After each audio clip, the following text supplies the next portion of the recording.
to my channel.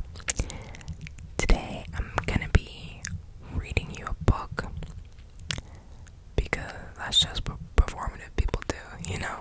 We read books and we have wired headphones and we drink matcha and we wear canvas bags. So that's what I'm gonna do today.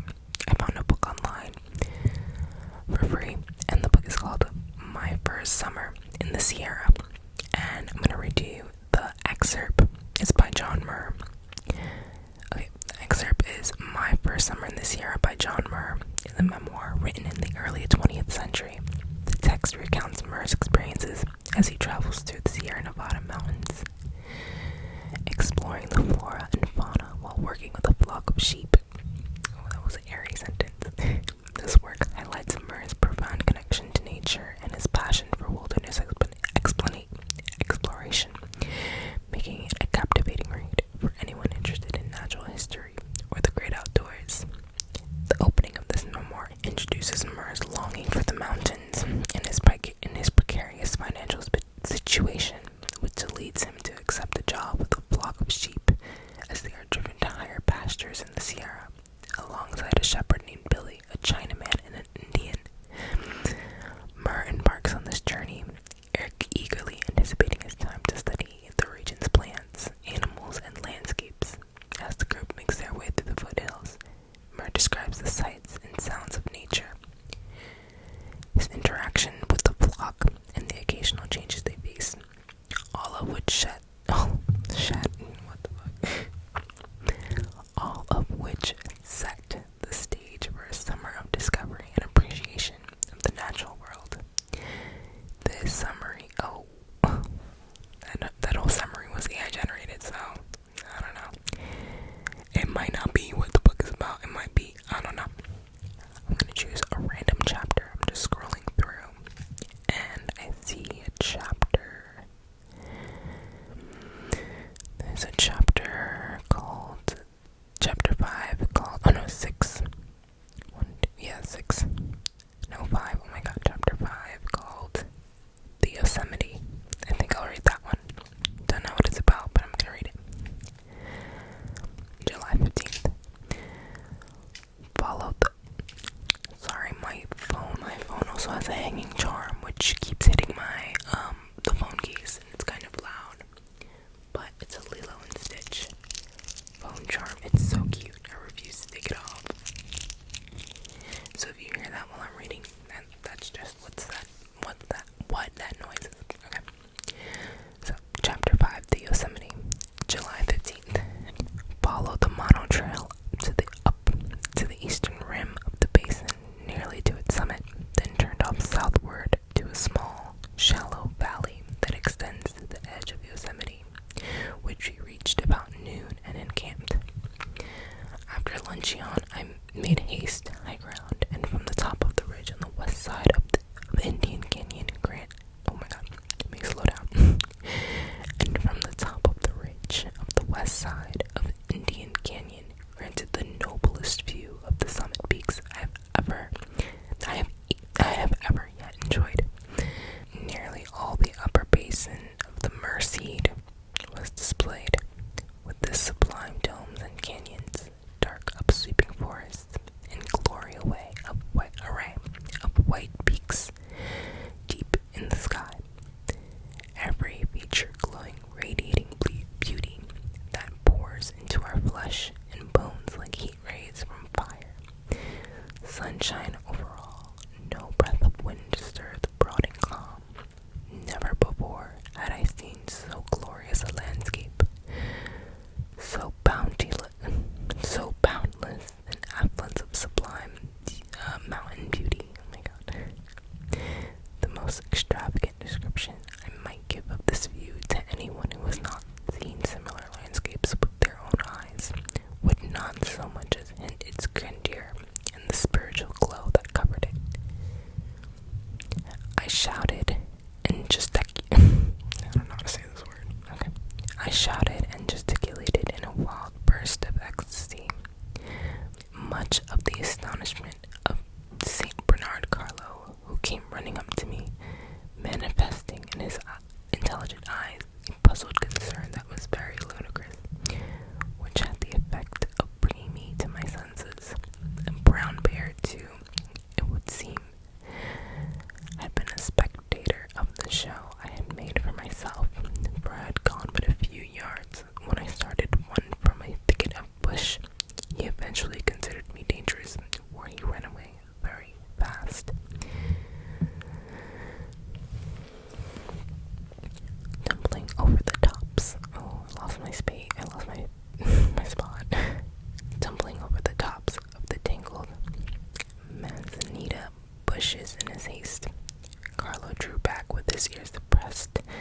as if afraid, and kept looking me in the face as if expecting me to pursue and shoot, for he had seen many a bear battle in his day.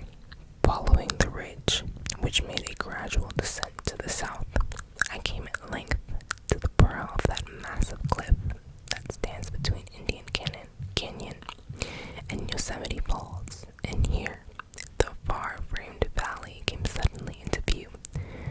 Throughout almost its whole extent, the noble walls sculptured into endless variety of domes and gables, spires and battlements, and plain murals. Oh, that's a hard word. Okay. And plain mural precipices. Oh, I don't know what that means. All a tremble with the thundertones of the falling water. I love the description that this book is giving me of what this man is seeing, because I can really visualize what I'm reading. The level bottom seemed to be dressed like a garden, sunny meadows here and there, and groves of pine and oak. The river of mercy swept in majesty through the midst of them, and flashing back the sunbeams. The great Tizak, or half-dome, rising at the upper end of the valley to a height of nearly a mile, is nobly proportioned and lifelike. The most impressive of all, the rocks, holding the eye in devout admiration, calling it back again and again, from falls or meadows, or even the mountains beyond, marvelous cliffs, marvelous in sheer dizzy depth and structure. Meadows. Okay. Thousands of years have they stood in the sky, exposed to rain, snow, frost, earthquake, and avalanche, yet they still wear the bloom of youth. That's crazy. Like, the top of mountains and stuff have seen so many years, have so much snow on them because of how cold it is up there in that layer of the atmosphere. And yet the bottom of the mountains still, bloom flowers and grass. And every spring, when the frost melts, there's new flowers that pop up. I think that's so beautiful. I would love to see that in real life, those mountains. It probably looks insane, especially like in the sunrise, or when it's facing the sun. I ramble along the valley rim to the westward. Most of it is rounded off at the very brink, so that it's not easy to find places where one may look clear down the face of the wall to the bottom. When such places were found, and I had cautiously set my feet and drawn my body erect, I could not help fearing a little that the rock might split off and let me down. And what a down! More than 3,000 feet. Oh my god. Still, my limbs didn't tremble, nor did I feel the least uncertainty as to resilience to be placed on them. My only fear was that a flake of granite, which in some places showed joints more or less open and running parallel with the base of the cliff, might give way. After withdrawing from such places, excited with the view I had got, I would say to myself, now don't go out on the verge again, but in the face of Yosemite scenery, cautious, remonstrance, I think. Cautious remonstrance is vain. Wow, I don't know, a lot of these words. Under its spell, one's body can go where it likes, with a will over which we seem to have scarce any control. After a mile or so of this memorable cliff work, I approached Yosemite Creek, admiring its easy, graceful, confident gesture as it comes bravely forward in this narrow channel, singing the last of its mountain songs on its way to its fate. A few rods more over the shining granite, then down half a mile in showy form. What? In showy foam? I don't know.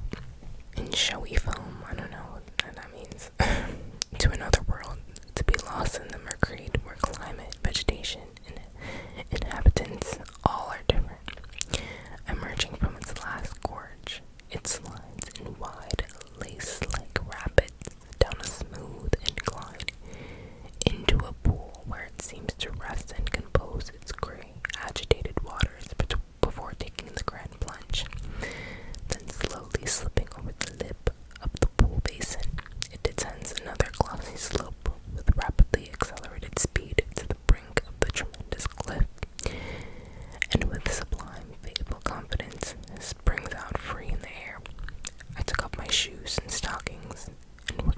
cautiously down alongside the rushing flood, keeping my feet and hands firmly on the polished rock. The booming, roaring water rushing past close to my head was very exciting.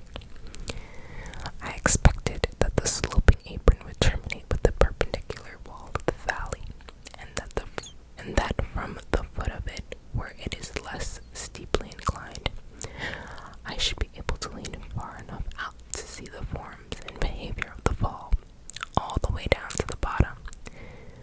But I found that there was yet another small brow, over which I could not see, and which appeared to be too steep for mortal feet. Scanning it keenly, I discovered a narrow shelf about 3 inches wide on the bank, just wide enough for a rest for one's heels. But there seemed to be no way of reaching it over so steep a brow. At length, after careful scrutiny of the surface, oh my god, my nose is itchy. Sorry. So where was I? Oh, but the slope beside it looked dangerously smooth and steep, and the swift roaring flood beneath, overhead and beside me, was very nerve-trying. I therefore concluded not to venture further, but did nevertheless. Tufts of artesima were growing in clefts of the rock nearby. I'm assuming that's a plant, and I filled my mouth with the bitter leaves, hoping they might help to prevent giddiness. Then, with the caution not knowing in ordinary circumstances, I crept down safely to the little ledge, got my heels well planted on it, then shuffled in a horizontal direction 20 or 30 feet until close to the out-plunging current, which by the time it had descended thus far was already white. Here I obtained a perfectly free view down to the heart of the snowy, chanting throng of comet-like streamers, into which the body of the fall soon separates. Wow, I'm not gonna lie, that was kind of tough to read. There's a picture. I'm gonna insert the picture. This is the picture that the author included. That's really cool. Wow. It is in black and white, but I'm sure that looks amazing in color. I'll also insert pictures of Yosemite now, so you can see the difference, or see it in color. Yeah, I can't imagine being on the edge of a mountain trying to climb my way to get a better view or get closer to something. But yeah, I hope you guys enjoyed this video, and I hope you guys stay tuned for the next video. I now have a new schedule. I now have a new schedule. I will be uploading on Mondays and